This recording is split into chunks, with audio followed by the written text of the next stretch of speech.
রাতের খাবারের জন্য আজকে আমি চিকেনটা রেডি করে নিচ্ছি। চিকেনের লেগ পিস কিনেছি, মরিচ, গার্লিক পাউডার, জিঞ্জার পাউডার, লবণ, গোলমরিচের গুঁড়া, সয়া সস, টমেটো কেচাপ আর একটু টক দই দিয়ে আমি চিকেনটাকে ম্যারিনেশন করে রেখে দেবো বেশ কিছুক্ষণ।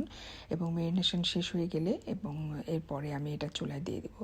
চুলায় বেশ কিছুটা সময় এটা ফুটতে থাকবে। যখন চিকেনটা ভালো মতো সিদ্ধ হয়ে যাবে, যেহেতু আমি এটা এখান থেকে কিনেছি, চিকেনগুলো একটু বেশ বড় বড়, একটু টাইম নিয়ে সিদ্ধ করেছি।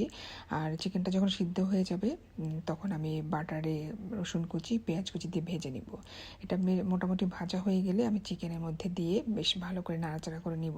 এভাবে চিকেন রান্না করে কিন্তু বেশ বেশ ভালোই লাগে।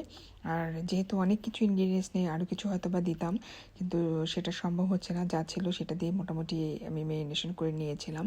তো যাই হোক, চিকেনটা কিন্তু মজাই হয়েছিল। আর সাথে ছিল ডাল, ভাত তো আছেই।